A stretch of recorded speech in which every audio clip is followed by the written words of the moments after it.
misalnya sakit dan atau kemudian saya bulan lalu datang ke PD Lansia. Selesai pewartaan di PD Lansia yang pagi hari itu, lalu tiba-tiba ada perayaan apa saya bilang? Oh ini si oma itu, satu oma kami itu masuk rumah sakit dan hari ini sudah pulang dan untuk pertama kalinya dalam persekutuan doa tetangga temannya. Itu bukan perayaan ulang tahun, betul Bapak Ibu ya? Itu perayaan kesembuhan pulang dari rumah sakit. Saya pikir, wah, persekutuan doa yang seperti ini sederhana, itu PD Lansia loh Bapak Ibu. Pujiannya nggak jungkir balik kayak yang kemarin kita konfenas gitu ya. Ini namanya PD Lansia ya kan? Tetapi tetap ada kasih karunia di tempat itu. Terima kasih Oma. Baik, terima kasih. Saya mau melanjutkan pertanyaan dari Ibu tadi tentang kesulitan untuk menarik anggota baru mengikuti PD. Di tempat saya masalah yang paling utama karena tempat saya itu juga banyak teman-teman dari gereja sebelah. Dipertanyakan apakah karismatik ini satu sekte baru dalam gereja Katolik. Itu yang pertama.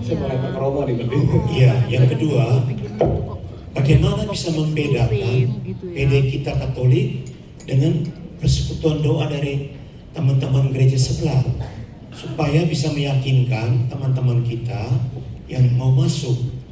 Kalau tidak ada kesulitan, karena ada sedikit ya dalam tanda petik ya ketakutan seperti itu. Itu yang pertama. Lalu yang kedua, agak sedikit keluar dari tema ini, saya hanya mau bertanya, apakah PD itu, dalam PD itu dinamikanya itu adakah urutan-urutannya, ataukah setiap PD punya metode sendiri, punya urutan sendiri? Itu saja pertanyaan. Terima kasih. Terima kasih Pak. Bapak dari BPK mana Pak? Atambua. Oh iya Atambua. Oke, terima kasih. Saya jawab dulu yang kedua ya Pak ya. Kayaknya yang lebih gampang yang kedua Pak. Aku tadi pertanyaan urut-urutannya. Persekutuan doa itu bukan liturgi. Tentu urutan secara saklek itu nggak ada. Secara saklek itu apa ya? Harga mati. Semua masih ada ruang yang dibicarakan pastinya. Tetapi pedomannya, maka kita bisa bertanya kepada BPK setempat. Atau kalau misalkan BPK itu memerlukan bantuan, maka silakan berkonsultasi dengan BPN, apalagi kemudian BPK yang merintis atau persekutuan doa yang merintis, sehingga bisa ngobrol sama BPN atau BPK tetangganya. Karena kalau untuk menjelaskan PD ini begini, PD ini begini, takutnya waktunya nggak cukup Pak. Tetapi kalau saya bilang secara singkat, secara saklek, harga mati itu nggak ada. Karena ini bukan liturgi. Tetapi ada ruang-ruang yang masih bisa didiskusikan bagaimana bentuknya. Ada, kalau nggak salah saya dengar dari teman saya, ada persekutuan doa yang praise and worship-nya 45 menit, ada yang 30 menit, ada yang 20 menit. Di PD Jakarta aja nih, yang PD Lanset, kalau saya datang ke PD OMK, itu bisa PW-nya itu bisa 45 menit gitu ya. Tapi kan nggak mungkin disamakan datang ke PD Lansia ya. Jadi seperti itu ya, PD Lansia paling cuma 20 menit gitu ya. Lalu kemudian bentuknya ada PD yang habis PD, habis pewartaan firman, lalu kemudian sharing, bisa juga begitu kan? Maka ini penuh dengan diskusi dan negosiasi. Yang pertama itu yang pertanyaan Bapak soal bagaimana, yang oke Pak gimana? Jadi dikatakan bahwa PD itu bukan liturgi, tetapi kenapa dalam pelaksanaannya, dalam PD itu ada saya mengaku. Saya pernah ikut PD itu. Iya, doa ya. Iya, Doa. sesudah lagu pembukaan lalu itu, kemudian ada bahagian di mana kita nyatakan tobat dan mengatakan saya mengaku. Apakah ini tidak kombinasi? Iya, bisa seperti itu. Maka ini bukan harga mati. itu ada ruang-ruang yang bisa didiskusikan. Tetapi untuk kemudian secara ininya, maka ini harus setiap keadaan PD dan BPK kita nanti ngobrol personal begitu Pak ya. Nah, yang pertama, pertanyaan pertama tadi soal bagaimana para pastor, begitu ya Pak ya, yang kemudian tidak apa tadi, tidak mendukung, begitu atau mic-nya tolong. Maksudnya kita mengajak teman-teman, tapi mereka berpikir ini seperti gaya dari gereja sebelah. Bagaimana kita membedakan PD kita Katolik dengan dari gereja sebelah? PD Katolik itu pasti ada apa? Ada apa Bapak Ibu? Ada apa? Iya, doanya pasti pakai tanda salib, iya benar. Tapi ada lagi yang sebelum hari persekutuan doanya udah dipampang mungkin di flyernya, ada apa? Ada romo moderatornya. Betul nggak? Maka setiap organisasi Katolik itu pasti ada yang dampingi dari keuskupan atau dari paroki atau dari pastor. Itu yang paling pertama. Itu udah pasti kalau ada romo moderator, maka ini Persekutuan Doa Karismatik Katolik tentunya. Tetapi kalau untuk mengajak di daerah-daerah tertentu atau paroki tertentu yang rupanya kegiatan PKK ini kurang disukai, maka di situ mungkin ada peran klerus yang kemudian kita bisa approach dengan dari romo-romonya. Sehingga kalau romo yang kasih promosi beda ya tentunya. Maka pertanyaan saya, apakah bagian yang ini sudah pernah dilakukan Pak? Dek, mic-nya kasih lagi deh.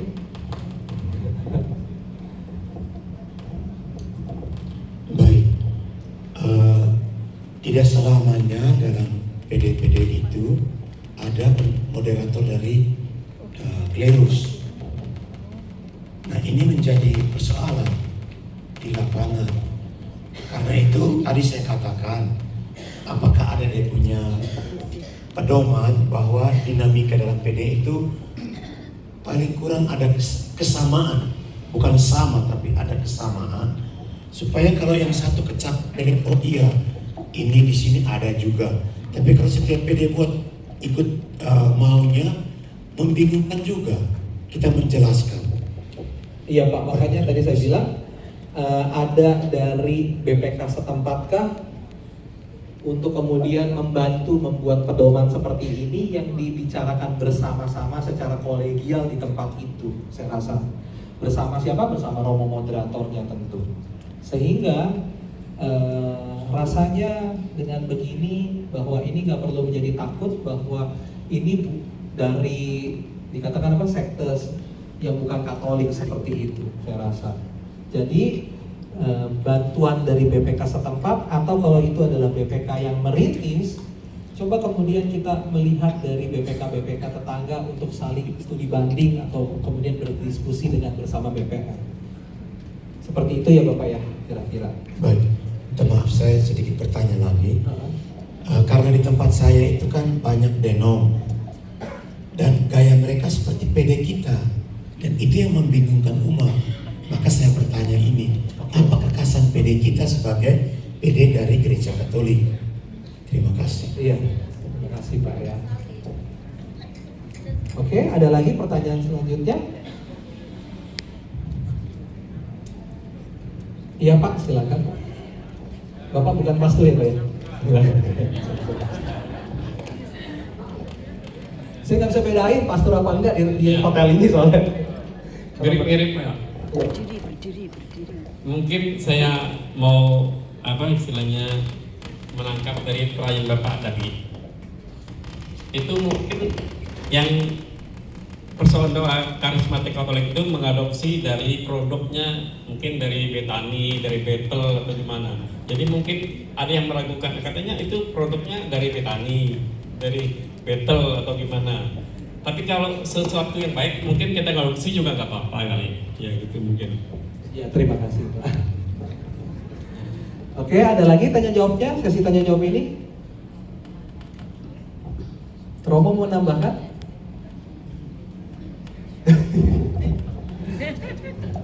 Romo mau menambah. Shalom. Shalom. Sebentar, Romo mau menambah. Terima kasih, saya Romo Alo dari Bandung. Saya belum pernah jadi moderator PDPKK. Nah, kebetulan moderator kami pergi ke luar negeri, jadi dia minta saya datang. Jadi saya datang bukan apa-apa.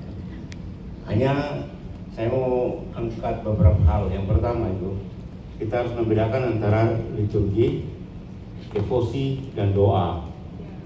Oke? Sehingga lebih jelas. Liturgi perayaan Ekaristi adalah sumber dan puncak dari seluruh kegiatan dari iman kita umat Katolik. Yang kedua, devosi itu seperti doa rosario, menghormati hati kudus Yesus, itu devosional. Sedangkan persekutuan doa itu banyak ya. PDPKK, KKI dan lain sebagainya. Kita lihat seperti itu dulu. Kemudian sebenarnya Persekutuan Doa Karismatik Katolik itu sebenarnya Katolik sebenarnya. Kalau mau dicari akarnya itu muncul sebenarnya mulai dari Amerika. Karena begitu sibuk, akhirnya mereka mulai membuat suatu persekutuan doa dan mereka mulai di kantor-kantor. Jam 12 siang pasti ada PDPKK, entah doa biasa tapi juga mereka langsung dengan Ekaristi. Sehingga doa PDPKK Katolik itu selalu diakhiri dengan berkat oleh imam. Maka itu harus ada seorang moderator. Tidak mungkin tidak ada. Itu tambahan. Terima kasih. Mudah-mudahan membantu. Oke, terima kasih Romo. Silakan.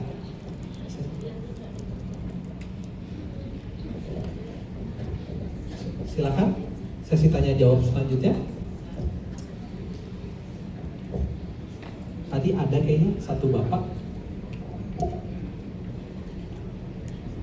Panitia ini sampai jam berapa?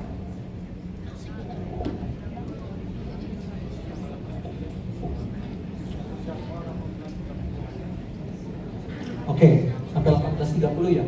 Betul ya? Oke, silakan masih sesi tanya jawab. Shalom. Shalom Pak. Saya Sony, Ketua PDKK Santa Maria di Paroki Katedral Santa Maria Palangkaraya. Kami juga sama hal yang dipertanyakan sama Bapak, tapi saya mau sharing saja ya. Iya, nggak apa-apa Pak, sharing. Jadi selama kami pelayanan baik di LP, lembaga pemasyarakatan maupun di rumah sakit, jadi kami kalau di LP itu sudah rutinitas setiap bulan kita mengadakan namanya Persekutuan Doa Karismatik Katolik. Tetapi di situ juga banyak dari umat jemaat lain, dari gereja lain, bahkan ada juga dari pendeta yang masuk di rutan juga.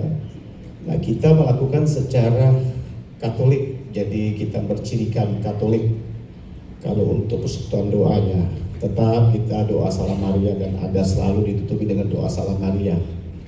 Dan itu mereka menerima, jadi mereka juga kita memberi pengajaran juga tentang begini karismatik Katolik tidak sama dengan karismatik yang sebelah kiri maupun sebelah kanan.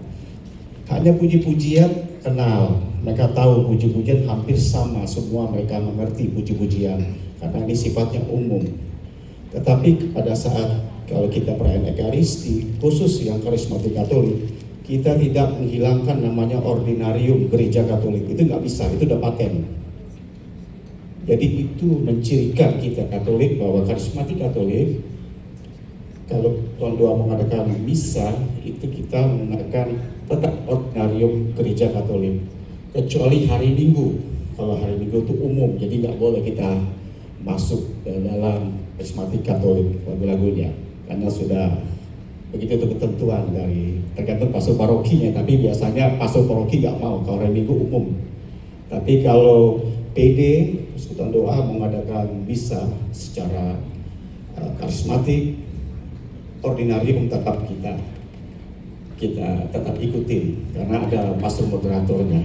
Mungkin itu saja sharingnya. Terima kasih. Terima kasih Pak. Ya, jadi tergantung Silakan bertanya kepada pastor moderatornya seperti apa pelaksanaannya. Thank you. Oke, ada lagi? Tanya jawab? Nggak ada? Masih ada. Di depan, panitia.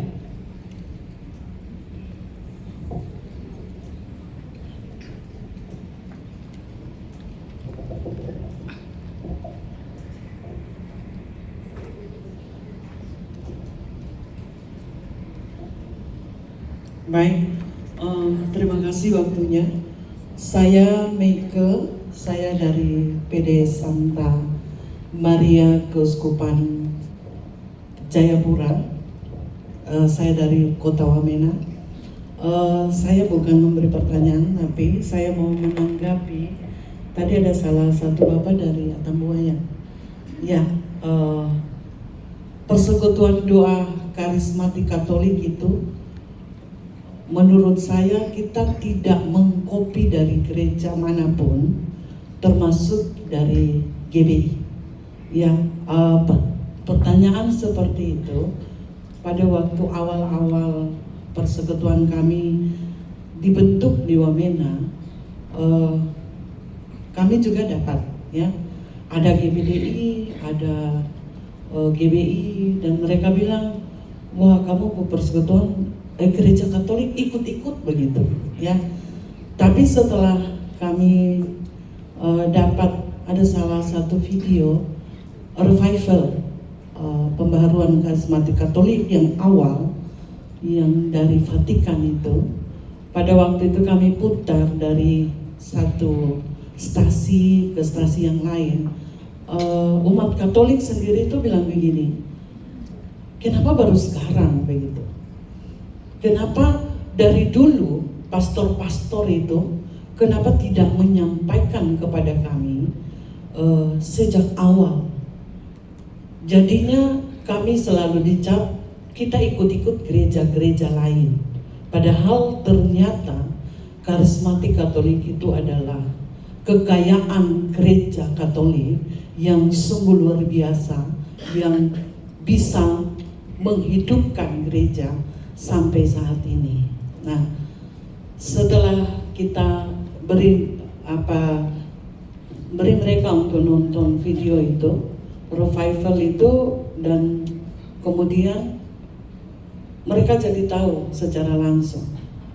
Jadi setelah film itu diputar, mereka jadi punya jawaban.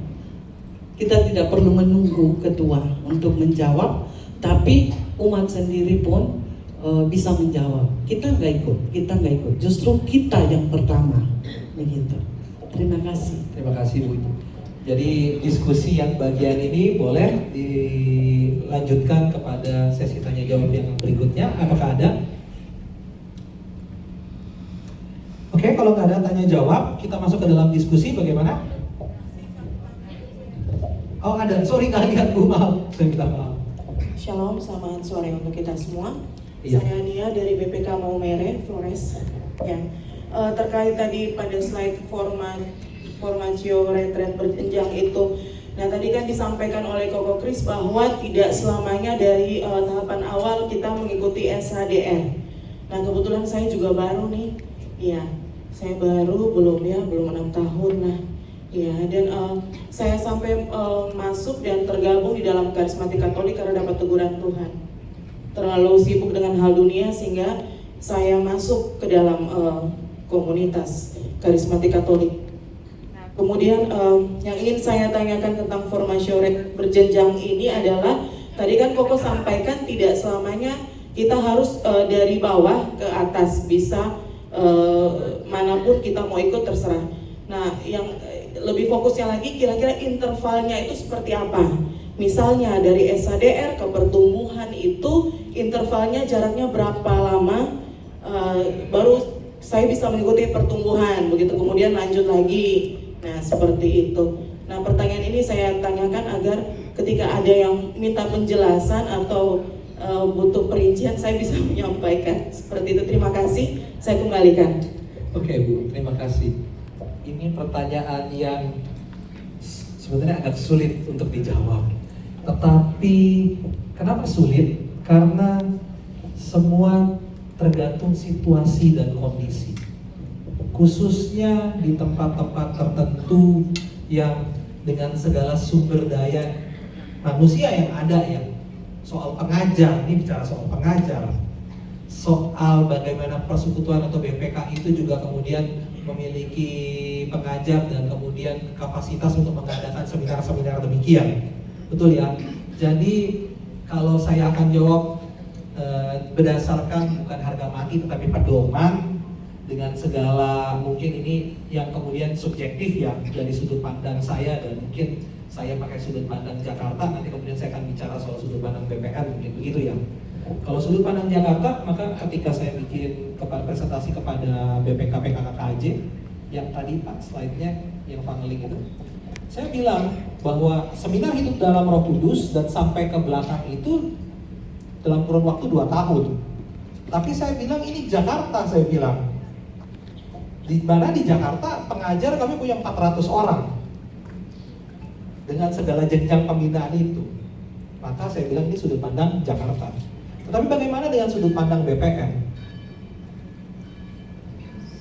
Kita doain dulu. Boleh ada satu orang yang mimpin bantu saya?